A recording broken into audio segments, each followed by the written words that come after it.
Hi there everyone. In this video we're going to be looking at the basic stuff about the logarithmic function. Now you may have heard of logarithms before. If you haven't, that's cool. I'm going to go through the real basics here on what a logarithm is. And it's really related to exponential functions. So if you have a look at the syllabus, really in this video here I'm going to kind of look at the first bullet point here, which is defining logarithms as indices and the equivalence between logarithmic form and index form.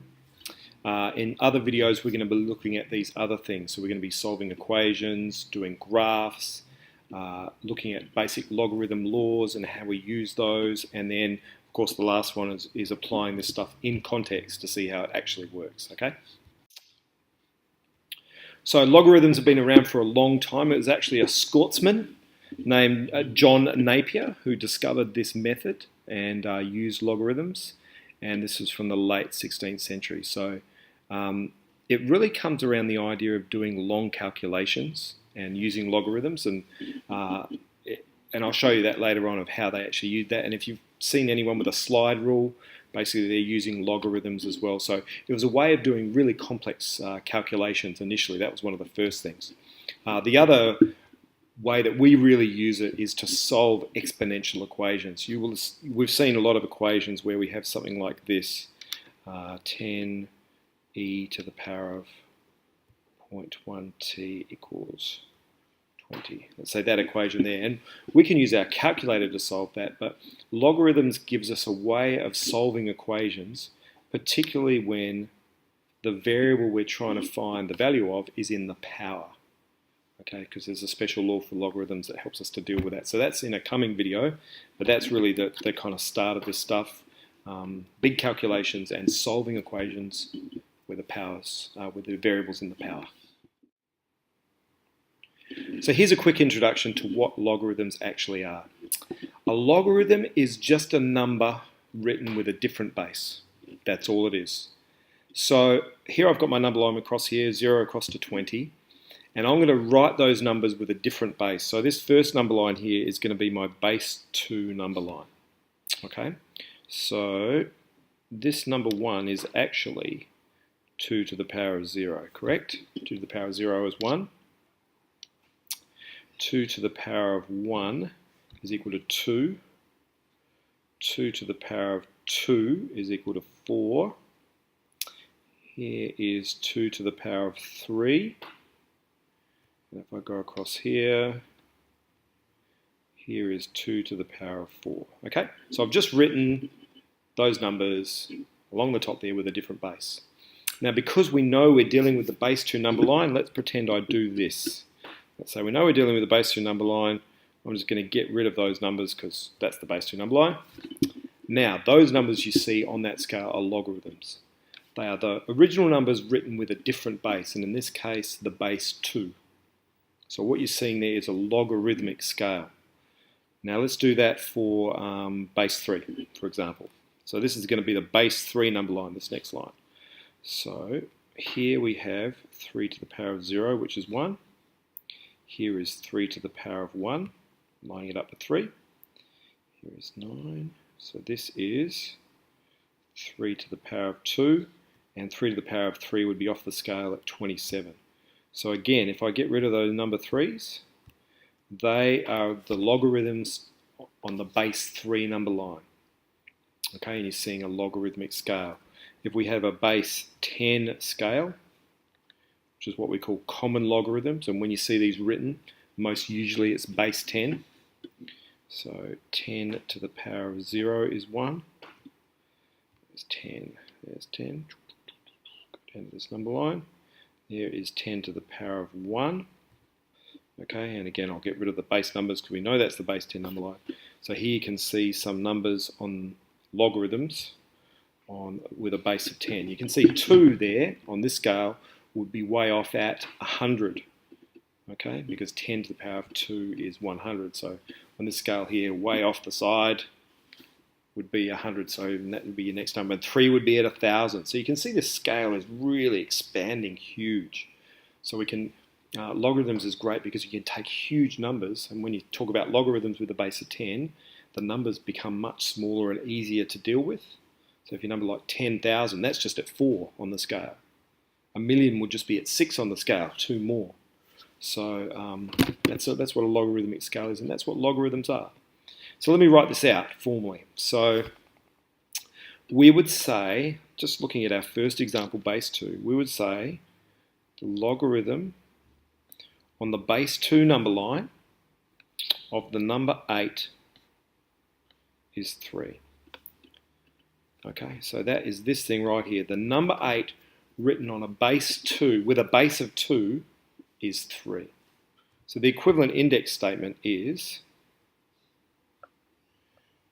2 to the power of 3 equals 8, right? So those two statements are equivalent, and that's the first important thing here in this video, is being able to write an index statement, this thing over here, and transfer it to a statement in terms of logarithms. Okay, let's do this again for like the number 3. So you would say 3 to the power of 3 is 27, correct? Okay, so as a logarithm, we'd say the logarithm on the base of 3, so we're talking about the numbers are all base of 3, of the number 27 is 3. And those statements are equivalent to each other. Okay, so that's really what a logarithm is. Remember, it's just a number written with a different base. So instead of writing 16, for example, we'd say, well, on the base 4 number line, that's 2, because 4 squared is 16. That's what logarithms are. So here's one way of writing that formula. I'm just going to highlight it.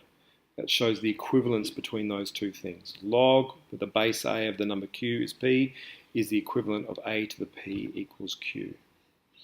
Okay, so I always remember it like this. I think it's this to the power of this equals this. Okay, that to the power of that equals that. So if you start with a logarithm statement, it just looks too easy if it was a to the power of q equals p. Then it almost looks like it. A little bit difficult, more tricky than that. So it's a to the power of p equals q. So if I write you something like this, log base 4 of 16.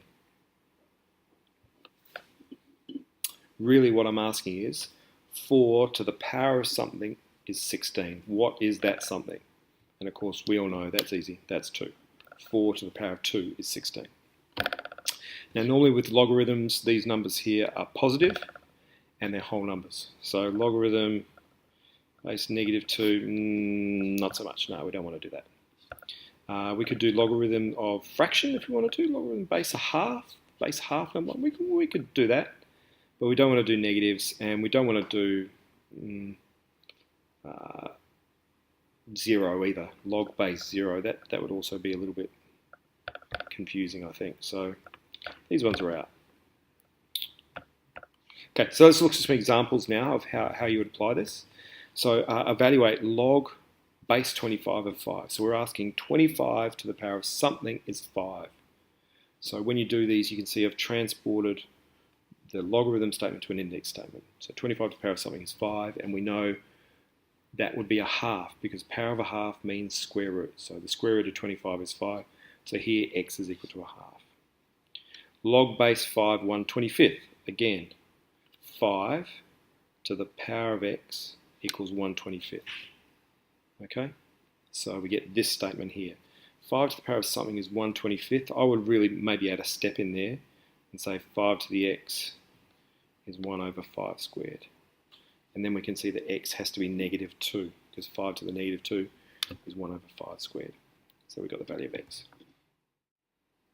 Some other cool things to remember here. Log base a of 1 is 0. So the logarithm, it doesn't matter what base it is, of the number 1 is always 0. And if I go back to my original diagram up here, you will see that the number 1 always was 0. So 3 to the power of 0 is equal to 1, 10 to the power of 0 equals 1, anything to the power of 0 is equal to 1. Hence, log of 1 is always 0. And log a of a is always 1, because in this statement here, a to the power of 1 is equal to a. Of course that's true. So log base 10 of 10 is 1. Log base 20 of 20 is 1. Okay, I know this is all new, but you'll get used to it as you do some exercises around these things. Okay, a few more to go through here. Write the following in index form. Log base 264 is equal to 6. Okay, so I'm going to say that 2 to the power of 6 equals 64. Right? Okay, can you do the next one?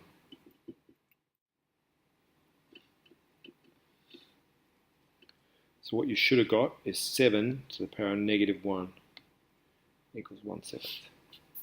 Easy.